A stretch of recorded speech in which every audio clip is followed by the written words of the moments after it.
Hi parents, it's Miss Janelle again here with some more reading tips to help you out while you're at home. And this is some great ideas for reading to particularly the young ones. So as you can see here, I have a selection of board books, and we're talking about babies and toddlers right now. And it's really important to find a good selection. Now you might have some great ones at home, or maybe whenever the library gets to be open, you can come to the library and find a great selection. But if you let the children find a couple of books, 2 or 3, and pick through and find some colors or some characters that appeal to them, it's okay. Let them go ahead and pick and find things that are great. But sometimes you might be wondering, well, how do I know if this is age appropriate? How do I know if this is a great book, or is this good for a toddler, or is this good for a preschooler? Well, let me tell you one thing. Here's the secret. Don't worry. Whatever you pick, whatever the child decides to explore, at that age, it's the exploration of a book. I always tell kids or tell parents that at this point, a book is a glorified toy, and it's really okay. There's nothing wrong with it.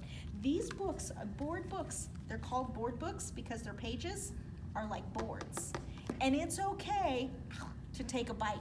Now, maybe not if it's a library book, but if it's a book at home, and even then, we disinfect these here at the library, and we try to keep them clean because we know that snotty noses and drool get on top of these books, and that's why they're created to be a type of book that can be wiped down. They can be stacked on top of each other, and you don't have to worry about bent pages. So board books are a wonderful selection for babies, and as long as the pages are colorful and bright and it appeals to your child, if they pick it up, don't worry about what it says inside, because the truth of the matter is, at this point, it's less about the words and more about the book.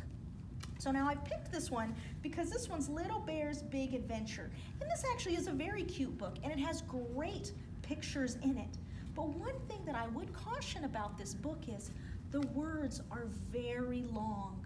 And if you are reading this to an infant, they'll probably sit there and listen to you because they can't really do much else. But if you tried to read this to a 2-year-old, they might lose their interest and not listen to all of it. And you know what? Number one, that's perfectly fine. Don't fret, don't worry if your toddler stops listening to you halfway through. It's okay to get halfway through a book and say, this isn't working, we'll put it down and find another book. But the other thing that's really important is you don't have to read every single word in the book. You don't. They don't know whether you've read it or not.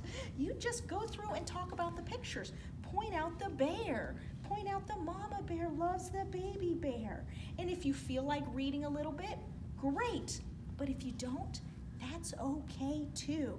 It's okay to just flip through the book and find the pages. Now, a lot of times I've heard a lot of, say, English speakers who do not speak another language. Sometimes a baby will pull a book like this that says, 10 deditos. And they say, oh, no, we can't read this one because it's not in English. Oh, don't let that stop you. This is great. Books are for all languages, particularly for babies, because the great thing is it's in English and in Spanish. These are bilingual books. The second thing is it's an opportunity for you to learn and for your baby to learn. And the third thing is they don't really care if it's read in English or Spanish. It's about you spending time with your child. So I'm lucky I can do the Spanish one, but I have here a French book. I don't speak any French at all, but would that stop me from reading this book with my child? No, it wouldn't, because we can go through here. It's great for me to learn, and it's great for your child to learn, and it's just a good time all the way around. So don't let the words of a board book stop you from reading to your child. It can be a long English book. It can be a language that you don't learn, that you don't know yourself, or it could be a language perhaps you do learn, and it's an opportunity to teach your child. So that's another great lesson for you guys, and I'm sure you already know all of this at home, but sometimes Miss Janelle's here as a great reminder, and I hope to see you next time for our next parent teaching tip. Bye-bye!